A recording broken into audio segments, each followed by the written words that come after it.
Teringat ketika berdiskusi dengan mitra saya yang menceritakan bahwa dia mendrop sebuah proyek besar di Siak karena masalah financial closing atau tidak dapat dukungan funder. Saya bertanya, loh proyek Siak emangnya nggak ada strategi lain Pak tanpa pinjaman? Cari mitra gitu? Sulit cari pinjaman di zaman sekarang Mas. Demikian dia menjawab. Swasta murni kalau Greenfield Company sulit bergerak. Tahun kemarin bukannya ada dengar-dengar kamu ke Tiongkok cari pembiayaan? Saya mulai menyelidik. Nah ini kalau ke Tiongkok kembali ke masalah idealisme, bukan ke masalah uang. Sudah taken, sudah DP, saya balikin semua. Nggak bisa aja pokoknya. Tadinya saya berpikir dengan siapapun bisa berbisnis. Namun ternyata ketika bolak-balik ke Tiongkok, kesimpulan saya satu, demi nasionalisme saya tolak dan lebih baik nggak saya jalankan proyeknya. Loh kok begitu ekstrim banget sih bos? Saya bertanya kemudian. Begini katanya menjelaskan, saya dengan orang Cina berbisnis tidak masalah. Sekali lagi, berbisnis dengan Chinese tidak masalah. Yang saya mundur adalah berbisnis dengan BUMN Tiongkok, berbisnis dengan negara Tiongkok. Dengan mata kepala sendiri saya melihat dan memahami setelah bolak-balik dengan mereka dalam 1 tahun terakhir ini. Pertemuan demi pertemuan, diskusi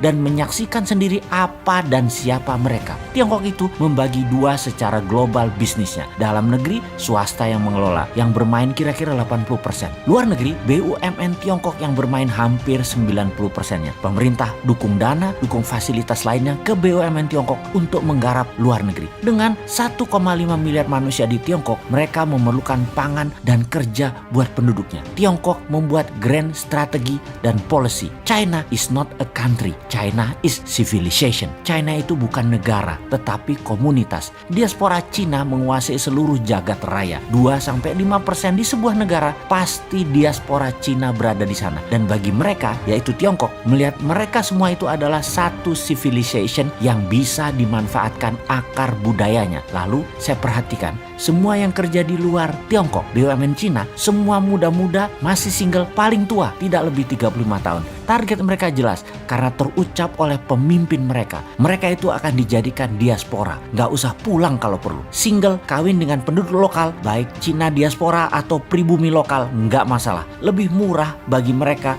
orang-orang itu tidak pulang ke Tiongkok. Targetnya seluruh dunia, setiap negaranya akan dinaikkan diaspora Cinanya double dalam 10 tahun ke depan. Misalnya di Indonesia, diaspora populasi penduduk berasal dan keturunan Chinese ada 3%-an kira-kira.